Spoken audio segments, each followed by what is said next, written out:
regardless of Iterative, I've also been reviewing a lot of decks and speaking to probably over 100 founders in the last year. And actually, it's really helping me with my own future businesses, kind of understanding how people are doing things differently, getting a sort of outside perspective on things. So I've really enjoyed being on the other side of the table as well. And I think every founder should kind of try that experience. And the entire concept of the sales funnel we built working with Hsu Ken, we didn't have a funnel concept. The solutions teams becomes a lot more consultative, technical in nature, to kind of guide customers through how they can solve the problems.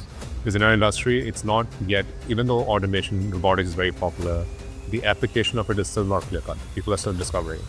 You're watching Next Big Wave, the podcast for founders by founders in Southeast Asia. In this episode, we're going to talk about founder journeys, growth strategies, and much more. Just to help me out, if you could like and subscribe, it would be awesome. And let's get into the episode. All right. So welcome to today's episode of Next Big Wave. Today, I'm with Rahul Nambiar, the CEO of co-founder of Botsync.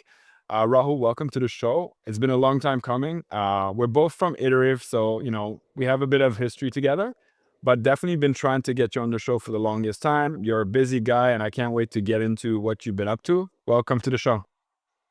Thanks, sir. Really appreciate it. I think, like you said, it's been a long time coming, so happy to be finally here. Yeah, I'm super excited. It's going to be a good episode. You have a very interesting background, and, I want to hear about your experience with Iterative, and we'll get into all that. But for anyone who doesn't know Botsync, maybe you can introduce your company, what it does. Sure, absolutely. So, simply put, what we do is we build software to make integration of robotic systems a lot simpler. So what you can think of is that every facility has an increasing number of robots from different vendors. These vendors come from different places. And unfortunately, the challenge with a lot of robotic systems is each robot has its own programming language. The way it communicates is different. So think of it as a factory with workers in different countries speaking different languages. So what our software does in a very simple manner is kind of acts as a universal translator to allow and understand what each robot is talking about, to let the other robot know what it has to do in response to what's happening real time across the facility. So essentially, we make it very simple to connect all different robots together. And we do it in a way that is not difficult for someone to program. It's completely no code. So anyone who understands what a flowchart looks like could go into our software, configure how all these different robots have to work together, and they're good to go to kind of deploy an entire automated facility. So that's, in a nutshell, is what we do today. So happy to kind of jump in more into it as we go along. I think it's a good start, and I totally understand the applications and kind of the scale at which it could become. But you've been working on this for 5 years. Where are you right now in terms of fundraising scale? Where are you operating, etc.? Absolutely. So when a company has gone through a fair number of pivots since start of the company. So I think interestingly, when we started, we were not doing what we were doing now. So we used to build these robotic kits for universities for the longest time, from 2017 to 2018. And the reason for doing that is, so my co-founders and I used to be students at NTU in Singapore. And we used to try buying these robots from Europe and US to do our research, which is always a pain. Because one, is really expensive. Second, getting it shipped to Singapore is not always the easiest thing. So what we wanted to do at the start was build bots for other students like us who wanted to get into research but couldn't afford to buy it from US or Europe. We did that from 2017 to about 2019. We were working full-time jobs as well while working on the company part-time. And then finally, in late 2019, we got our employment passes sorted out to work in the company full-time, jumped into it and realized that if you were betting our careers on this, just selling education robots didn't make sense anymore. We started making these bots bigger, selling them to distribution centers, which are basically facilities that don't ship directly to consumers, but ship to other businesses. We started focusing on building robots for these larger facilities to automate just moving materials around, which itself is a very heavy task. Each material or pallet that moves around can weigh half a ton to about a ton. And we used to just build robots to just move these things around. And then slowly what we realized is, one, hardware is a very difficult space to be in. There's a lot of competition, pricing pressure is strong. The economy especially in Southeast Asia, is not that expensive from a labor cost point of view. That you have a lot of pressure forth from competition, as well as labor costs that doesn't allow you to make a lot of money from just selling hardware. We started exploring what else we could do, and we realized that one, post-COVID, people were automating very, very significantly. But we started realizing the challenge of integrating. So you have one bot from one vendor, you have another vendor providing another robotic system, both not talking to each other. And the customer doesn't get the most out of both at all. They each work great individually, but when combined, they don't operate. So that's when we started getting into into the space of what we call robotic integration, since the past year and a half. So that's been kind of our product roadmap journey. So it's changed quite a bit. So in terms of fundraise state, we have done a few fundraisers so far. We raised about our last fundraise was a 5 million Series A round, led by this firm called Capital to Be, based out of India, and Betatron, based out of Hong Kong. So that was a 5 million Series A we closed earlier this year. Prior to that, we had done 2 fundraisers, $1 million seed raise just before COVID in Jan 2020, just before we locked down, and another 2 million pre-Series A in 2022. Yes, there's been 3 major fundraisers so far. HQs in Singapore. We have a dev team in Bangalore, but now we've started expanding the team a bit more. So we have presence in Indonesia, Thailand, Australia, and South Africa.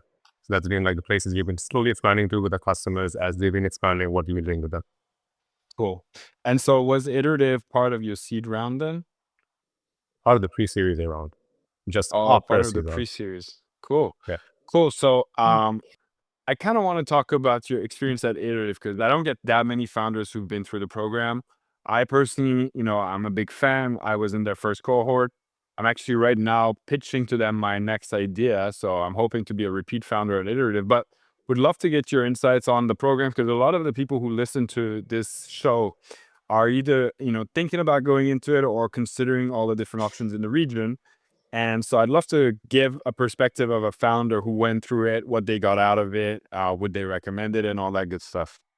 If you're watching this and you're a B2B startup founder in Southeast Asia, struggling to grow your startup, we have a whole community of founders just like you. And on a weekly basis, we discuss strategies and growth hacks. We'd love to have you amongst us. Feel free to join at nextbigwave.co or find the link in the description. I'll see you there. For sure. So I think in terms of context, we were just about looking to start a pre-series A fundraise, but at the time when we applied an Iterative program. So I think the main thing for us was one, we wanted to get a pre-series A fundraise done, and we were not in the best of faces in terms of commercial traction trees. So when we spoke to Hsu Ken and Brian at the start, the main objective for us was one, get a pre-series A fundraise done, but more importantly was to figure out internally what we need to do to get our commercial engine running. All 4 of us founders at the time, even now, are all from an engineering background. They're not the best people to run sales or run anything else besides building the product. And we were at the phase that we wanted to start pushing the product out. So the main thing I think my 4 co-founders and I worked with Hsu Ken was really to build that commercial muscle in the company, to rethink how we approach experiments and start looking at shorter term experiments. So on industry, sales cycles are very long. It takes anywhere from 3 to 6 months to get a deal out. But that's too long a cycle to wait to react to something. So the main thing we did was really start thinking about what are those weekly, daily metrics we could start tracking. If not output, but at least input or pseudo outputs, which mean that those growing gives us an indication whether output is going to get better. So the main thing, I think what we kind of worked back was, instead of looking at just orders closed for us, that's what we track as our output number. We started looking at how many leads we were generating, one, how many meetings were we having in different stages of the funnel. And the entire concept of the sales funnel we built working with Hsu Ken. We didn't have a funnel concept. We just had a simple Excel sheet where we tracked, okay, I met this person, I'm talking to this person about this thing, but we didn't have a proper or formal sales funnel process built in. So that was the main change for us, really defining how we look at sales. One, understanding that it is a statistical game. You do need to have process frameworks in place to be looking at this, and you need to work on those on a regular basis. So how do we move from just looking at deal closures to start looking at weekly, daily? Are we progressing from an input perspective? That was one big change. I think it's really helped us now. We still follow the same principles, or very big part of it in terms of having weekly, daily goals for the entire sales team to work on. That was one big change for us. Really helped to redefine how we look at sales and commercialization. Second was about team structure. Again, that was a new thing for me. You were, I think, going through the program, just before the program, there were about 8 to 10 people. I think towards the end of the program, there were about 25 people back then. And it was very difficult because all of us sitting in a room before and running the all company was one thing, but when we had people in different places and we started having teams getting put together, it was becoming a bit difficult to just manage the way we used to manage before. So that was an interesting shift in like ideology or team management. We started building up OKRs, and both Brian and Hsu Ken really worked with us on this and defining like OKRs for each team and really looking at what a department should have. They should have one clear goal they work towards, and they should have their own weekly, daily things that they focus on. And we need to have a weekly cadence to check with them. Because at the end of every week, we used to have a check in with Brian and Hsu Ken, and we had to answer like what happened that week. And then we started doing the same thing with our team members, saying that this is a weekly goal, this is the weekly metric we're tracking, and that's an OKR you're working towards. And then that became a consistent thing across the organization. Again, we work around this even today, but really kick-started at that point in time. So I would say we went from a team building a product to becoming a company that has certain frameworks, has a lot more intent around selling, all the way through the Iterative program. I think that's what kind of really shifted from being a team to becoming more like a company. We're still not fully a company. We're still ideating and changing, but it gives a lot of structure to focus around and to really put a lot more intent into sales than what we had before the program. Well, okay. Well, I mean, you're really selling it. So I think overall you're pretty happy, right? Happy. And you became a venture partner for them for a little while. I remember I was part of that program as well. How was that for you? That was interesting. I've never sat on the other side of the table, so it was nice to hear others pitch and then kind of understand like what. I mean, it's you start thinking differently on the other side of the table. So it gave me a bit of perspective on what my conversations with other partners or other venture capital firms would look like from their perspective. So that was nice. I did it for a while. It became a bit hard to manage both work and doing this. So I think I paused for a while. But I think the main thing was for me was to understand how pitches go. So I always thought what a USP is. It's nice to hear what other founders thought of what a USP is. What is their moat? And you kind of realize over time that a lot of things different founder to founder. In an early stage, it's very hard to build a moat. And for me, that was something I kept thinking about from an early stage. When people keep asking me about what a moat is. You kind of realize after having a lot of conversations with other founders that in a very early stage, a lot of it is still conceptual. And a lot of the moat gets defined as the company gets bigger and bigger, unless it's a pure patent-focused company or something that built around the patent. A lot of the other companies revolve around getting users on board, having something which they focus on from a user delivery, product value proposition. But the moat really gets built as they execute over time. So I think going through those presentations, going through those pitches, meetings, gave me perspective on how to look at our business from a similar perspective, not really focusing on moat from just building tech patents or IP, but really focusing on quality of delivery, the relationships we have with customers, building a brand. And over time, that kind of cascades and morphs into a moat over time. I think that was like one of the key takeaways, but yeah, I think just enjoyed being on the other side of the table for a while. Yeah. So it's funny because I've been sort of in a gap year, let's call it, after the exit at TendoPay. And regardless of Iterative, I've also been reviewing a lot of decks and speaking to probably over 100 founders in the last year. And actually, it's really helping me with my own future businesses, kind of understanding how people are doing things differently, getting a sort of outside perspective on things. So I've really enjoyed being on the other side of the table as well. And I think every founder should kind of try that experience. First of all, to understand how to better pitch and how to better present themselves, but also getting ideas out of it. I think it's very, very beneficial. One thing I want to talk about, because we skipped through that part because I was getting excited about other things, but I like to focus on the founder journey and understand how you came to become a founder. And you've got a broad geographical experience. So you were born in India, then moved to Abu Dhabi, did some school in Australia, now live in Singapore. So you're pretty well traveled in that regard. Can you walk us through, other than the geographic aspects of your life, can you talk about sort of your career that led to becoming a founder? Right. My career was, this is my first time job. So basically, I graduated from university straight into doing this. I did a brief stint working full time, but I was still working part time in the company. I think the main thing was I did my internships during university days. I did work during school days. And one of the things I did, maybe I'll just walk through like my background and how I went robotics first and why it became a startup thing. I like tinkering. I love tinkering since I was in school. When I was in school in Melbourne, there was this class called Systems Engineering, and I did this other course called Visual Communications. And especially if you've gone to school in India or in Abu Dhabi is basically, I still went to an Indian school in Abu Dhabi, so I went through the Indian curriculum. And from a very early day, you're basically following the same set template all the way from kindergarten to primary school to secondary school to high school, which means you have set subjects to study. You have chemistry, physics, maths, and then it's just tailor-made. It's not tailor-made to you as a person, it just curriculum is defined that way. So when I first moved to Australia, I got this taste of you building your own things together. So you get to choose what subjects you want to work on, which is, I mean, for a lot of others, that's how things are. But for me, it was a big revelation where I could choose, I could have chemistry, I could have arts in my curriculum, which would have never been possible if I studied in Abu Dhabi. That was the first kind of exposure to making your own choices about what you want to do. And it doesn't have to be something which people have been following for a while. It could be, I always loved art. I like, I guess, science in general, and always done the blend of both, which is bringing art together with science. And for me, that's what engineering used to be back then, where you could take something conceptual and then bring it into physical form which you design. So it's kind of bringing it to being art to reality, for which you need to have that science or engineering background. So I got to tinker in high school, and that was amazing, where I could just take motors together, make a small system to move around. And that's what led me into mechanical engineering in the first place. And when I moved to Singapore to study robotics in NTU, and that's what I spend most of my time on. I think I spend more time in the lab building things together than actually in the classes.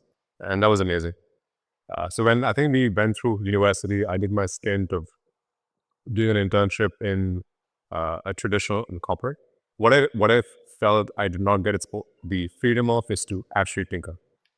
You had to again go back to the same thing of what I did in Indian schools, which is follow set processes, set practices, and you don't get to experiment with that anymore. And that made me feel like, okay, I'm not. The reason I joined engineering is because I love tinkering. I loved experimenting, putting things together, and going into job doing engineering in a large corporate seemed to somehow not have that same feel of being able to experiment. So when I came out, I think spoke to my co-founders back then, and we said all of us felt the same way, and we thought, why not start something of our own where we were kind of owning up to what we wanted to do, wanted to build. And for me, that was like an extension of engineering. Building a startup became an extension of why I loved engineering, which is unlike building a product, using engineering principles, you're building a company, which also has very similar concepts in that. You need to put pieces in place, you need to figure out what to do now, what to do later. And it's an iterative process. Like I think what Iterative taught me. It's an iterative process of, like you make an assumption, you get it going, you see what the output is, you kind of stack it against your original assumptions, and you say, okay, it worked, it didn't work, and then you experiment again. And that for me was why I liked engineering in the first place, why I got into this field. So building a startup felt like that's my natural place to be. Where as a person, what I love to do is what I could do, kind of launching a startup. So we never started the company with an objective to solve a problem. It was just based on the fact that we like tinkering, we like building, and we wanted to kind of own that process all the way. Nice. And how did you guys meet? I mean, the co-founder thing is a topic that comes up a lot. So I have my own views on finding the perfect co-founder, but I'm curious about you guys. You guys are 4 engineers. How did you meet? How did you you kind of talked about the story about how you decided to build this together, but did you guys know each other for a long time? Did you have a personal relationship or a work relationship? How did it all come together? Yeah, for sure. So 4 co-founders. One of them was my classmate in mechanical engineering. Robotics falls under mechanical engineering. Back then, he was a classmate since day one of university. So all of them I know from university days. So one of my co-founders, Prashant, I know him from uni, first day. And I know the other 2 also from first year, but we didn't work together as much. From second year, I started working with all the other co-founders, and we started getting into robotics building. So we were doing projects at university, participating in these DIY competitions, robotics hackathons, and that's how I started working with them. So since then we worked together since year 2, year 3, year 4. My co-founders and I used to be roommates in the dormitory. We used to stay in the same room all through year 3, year 4, and we kind of stayed together for a year after college as well before we went in full time. So we've known each other for a very long time, since I guess midway through year 1 of college, which is I think back in 2014. So we worked together for about 3 years before we decided to start the company together. So we had a very good idea of like how each of us worked. All of us had very different skill sets. I'm not. I think back then it was more about the engineering skill sets, not so much about company building skill sets. I think very naive, thinking in retrospect. But back then it was. I love mechanical design. I love putting things together. Co-founders liked either computer science, programming things behind it, or designing electrical circuitry. And one of them was from the supply chain background, so he liked figuring out how it applied into a real world scenario. So I think at that point in time was a good synergy in terms of what each of us knew about robotics and industry. And that's how we felt it was a good fit to start the team. It has evolved quite a fair bit in terms of roles and responsibilities. I don't get to handle engineering anymore. Um, One of my co-founders takes over engineering and is redefined as we went along. Because I think each person has changed in terms of how they approach problems, what they have picked up. So I think we've been redefining our roles over the last couple of years. And that's something which I found really great about having this set of co-founders. I think we had skills in the start and has changed, evolved over time. And we know each other well enough to kind of adapt into different roles depending on what we felt others know or what we felt we knew better. And I think everyone's been quite open about, I think again, goes back to the same thing. I think we, as a startup, we need to iterate. As people as well, we need to, as founders, we need to iterate in terms of what we know, what we solve. And everyone's been in the same mindset about them needing to adapt, them needing to learn, to iterate themselves. So I feel like that synergy and that understanding has been helpful for us to kind of stay as a co-founding group since 2014 all the way to now. That's cool. Yeah, I love the fact that you guys knew each other really well, even lived together. That really kind of gives you a sense of everyone's character.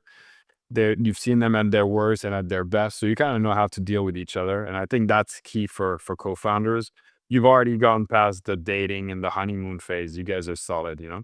But what's interesting about you is that you have 4 technical co-founders, and you kind of mentioned that you navigated things and roles sort of define themselves over time. But how did you, for example, decide that you'd be the best candidate for CEO? And what are the other 3 guys doing? I'm curious about that. Right. So I think we split engineering out. So we became a lot more software focused in terms of engineering. We had a lot less hardware over time. So we felt our co-founder was from the comp science background, really great hacker, really loves getting solutions built. I mean, he loves problem solving from an engineering standpoint. So for efficiency's sake, we decided to kind of streamline engineering into one team. And since software was a bigger bulk of it, it felt that he was a better person to lead engineering than any of us. And then we had ops, which is supply chain, procurement, logistics, and all of that. So I would say that's technical co-founder, the ops co-founder took care of that. And then it was a mix of sales solutions and then product fundraising. So I think the reason I ended up taking the CEO role was primarily because I knew enough about the product, but I also did a fair amount of sales selling at the start, along with the other co-founder who now looks at sales solutions primarily. But I think for me, the perspective was really about getting a good blend of what product should do, but also what customers really want. So I think for a bulk of the time, through early days to now, a lot of my role was really about bridging between what we were building, what we were doing operationally, and what we wanted to sell, what customers needed. So I think at an early point, I think midway through 2018, 2019, we kind of decided that's like, for me, it would be ideal to move into CEO role, to continue playing the bridging role, and take lead on deciding, take lead on formulating strategy. We still have a lot of internal discussions to basically set in stone, but I spend a lot more time thinking about where we need to go, how we fundraise, but also kind of how the organization grows. But I think that was the main reason. I think I was always doing bridging, kind of figuring out middle ground, figuring out how to move forward. So that's kind of actually how I went there. And the other one Cool. who now does sales solutions has always been from supply chain. Even his major was focusing on supply chain. So he knows industry well. He's worked on industry before. So I think it was become natural that he ended up moving more into solution sales role for the company. Cool. And so it sounded for a second there that you do miss the engineering side of things. As a CEO and engineer, you kind of, your role as a CEO is a lot more corporate, so to speak, and not as much engineering. Do you ever go back and kind of work with your team just for the sake of it? I do. I mean, sometimes I still go to sites. We have a demo center we've been kind of getting up and running. And I think that's been one opportunity for me to really try doing things a lot more uh, on my own. Sometimes I feel like it's sometimes inefficient for me to get involved too much. But I think for the sake of being sane and staying true to what I love, I still try to get back into not as much as my technical co-founder does. I think Nikhil, he's a CTO, he handles a lot more of this, but I do try to get involved, stay aware of what's happening, but also try my hand at using the product very often. Um, I think it gives you perspective on what's there today, what customers are asking about. So I think interacting with the product, being involved, still gives me a lot of perspective about how we should be moving forward as a company as well. Cool. And so you mentioned sales solutions being like an entire role. So I assume you've got a well-oiled machine in terms of your sales. Curious how you got there. A lot of startups that I work with, I have, a growth coaching business on the side, but they really struggle to figure out a way to scale their sales. They're trying kind of traditional methods, cold emailing, and I look at them and they haven't really even figured out their ICP yet. They're trying too many things. So what was the process like for you, and where do you guys stand right now? Have you built something like a well-oiled machine, or are you still tinkering constantly? I wouldn't say a well-oiled machine. I think you need to continue oiling the machine for a while longer. Um, so, I mean, I think we're still tinkering. We still play around quite a bit. But for certain markets, we kind of understand how it works. We did a fair few experimentations over the past couple of years, both in terms of one, what a sales team should look like. So we were always founder-led sales for a very long time. We started getting or trying our hand at building a sales team and getting them to run sales or closing deals more independently. And we went through a few iterations of what kind of people made sense for our industry, for our stage of the company to actually close deals. And we tried first, like you said, going with a cold calling approach, getting people who are really good at hunting, not technical in nature. But the primary thing was just call, figure out meetings, and then someone else helps design solutions. Because we are very technical selling. It's a very technical solution. There's a lot of touch points with the customer. And we kind of failed in that strategy where we had very non-technical sales executives who were just full calling. So a lot of leads on top of the funnel. We never moved beyond a meeting stage. And primarily a lot of the time is because they didn't get what the customer needed. The customer couldn't understand what we were selling, what we were designing for them. And it just stalled. So I think over the past year and a half, we've tried different combinations. And what we now have is we do have a lead generation team, which focuses on finding one partner as resellers. So these are like people who can sell our products on our behalf. That's one. But they also look at setting up meetings with relevant customers. We've been very specific about what customers we want to have engagements with. We know this is the target size of the company, target industry, target use cases. We have that wish list we have internally. And our lead gen team focuses purely on getting contacts with these customers. And our sales team has become more of a solutions team. What I mean by that is a lot of the time they spent is figuring out how to apply our products to customers' problems. So you got a lot more technically oriented sales stuff. Still commercial KPIs, the commercial goals, but they understand the product deeply enough that they can figure out how to apply it to customers' problems a lot more easily. So our solutions team becomes a lot more consultative, technical in nature to kind of guide customers through how they can solve the problems. Because in our industry, it's not yet, even though automation, robotics is very popular, the application of it is still not clear cut. People are still discovering it. So sales teams become more of that now, and that's been working a lot better for us, where we've been able to nurture leads, kind of push them through. And apart from that, we've been having increasing number of existing customers giving us new opportunities to work on, which again, the solutions team can talk to them a lot more closely because they understand the problems really well. So I think that's been the switch. So that was one big thing to figure out. The second was, like you said, what proposition to solve? What is the value proposition we're building a pitch around? So we tried experimenting that a lot. Again, I think we had 4 or 5 decks at the same time to try and figure out which deck did people associate more closely. So it was an experimentation phase. And like I said before, I think we've been running that experiment quite actively. So now we have a couple of approaches depending on the industry, depending on the country we work with. So that is working much better now. So we have an active funnel, we have active engagement in the funnel, we do have regular closes every quarter. So now the goal internally is to figure out how to scale this even faster. That's what we're spending time on. Like, how do we expand this quicker so that we don't need to keep expanding our sales team to keep growing revenue, but how could we start making it a bit more, like, not exponential entirely, but how do we grow sales by 2 times by expanding our sales team by 25%? So how do we kind of generate a lot of inbound leads? What is the focus of us? So we've not done any marketing so far. We've not done any trade exhibition participations. So now the intent is to start creating a lot more brand awareness so that people reach out to us a lot more actively as well, apart from what we're just spending in terms of going after customers. So that's where we are now. We have something which works, but we're trying to figure out how to polish it further and then complement it with a lot more inbound interest than we had before. Sweet. Yeah, I mean, you're saying you're not well yet, but you figured out a lot, and seems like you're on the right track. Tell me about fundraising for a robotics company, because I understand you have a software component, but are you still perceived as a robotics company technically by investors? And what's the appetite these days? I know there's a slowdown in certain sort of industries. I'm curious about yours. Yeah, I think not been an easiest journey raising money through the market, especially for our pre-Series A stages when we were not revenue generating. So we did a lot of, I would say, not the conventional way of raising money. We didn't raise a seed round or pre-Series A round from a typical VC. It's an interesting story. We were renting space from an engineering company in Singapore. It was just space. Like, we had an office space. Like, where I'm sitting at used to be an office space. We moved in to just because actually we were incubated in the university for a while in NT.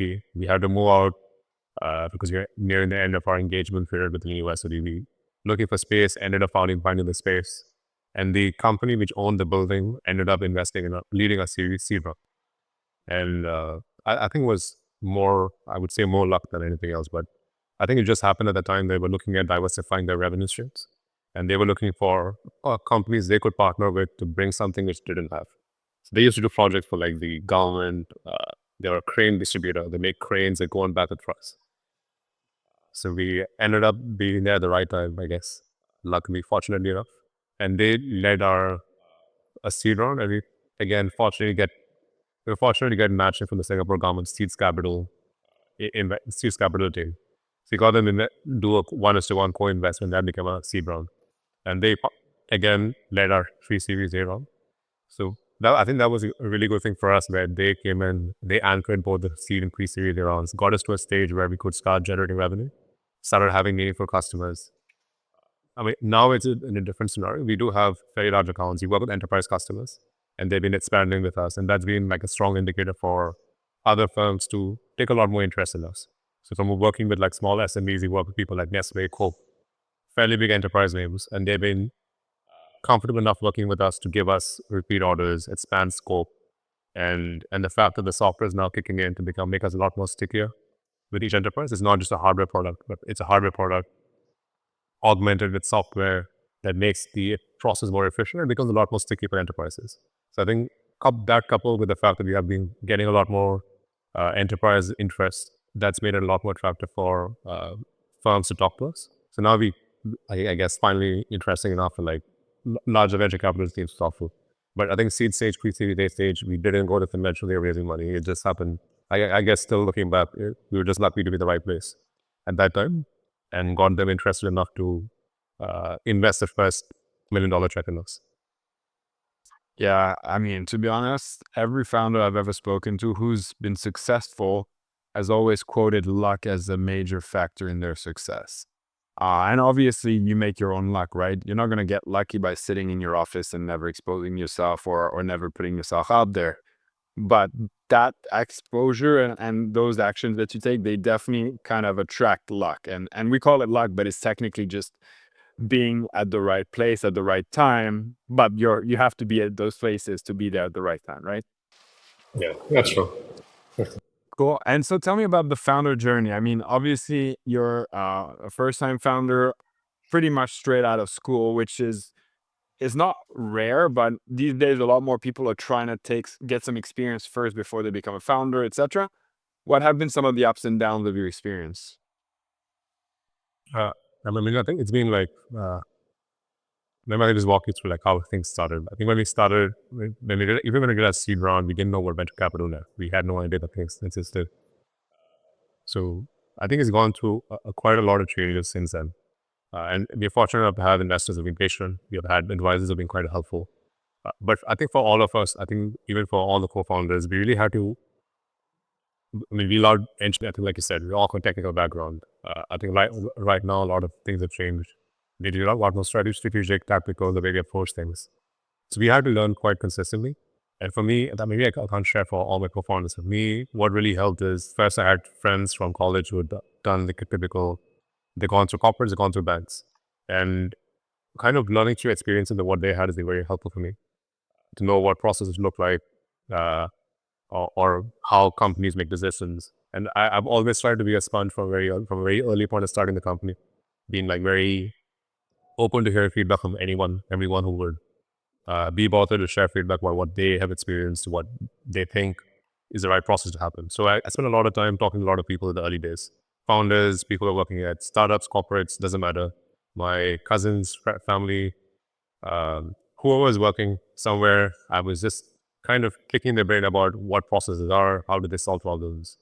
And I think that was the first 2 years. It was just repetitive feedback gathering, repetitive conversations. I'm pretty sure I was a nuisance for a lot of people, but I think I was just trying to absorb as much as I could.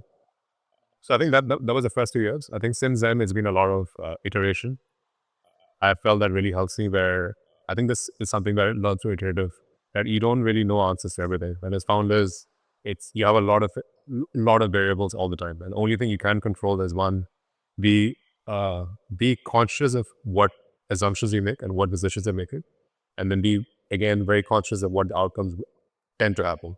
And then again, evaluate against what you initially did, figure out what went wrong, what went right. But it's important to kind of loop through this. So that became our core mantra, I guess. Like it's been figure out how to make feedback cycles even shorter, figure out what variables are going into decisions, monitor what happens, and then iterate.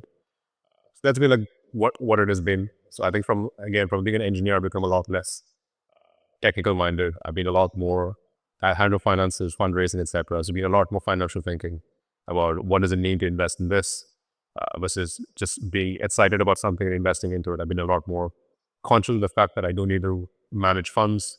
It's very important to think about each investment you make as something you need to assess efficiency of. How does it come out to be? Where does it add value to the business? Yeah, so I think it's just been a ton of conversations, a ton of experiments.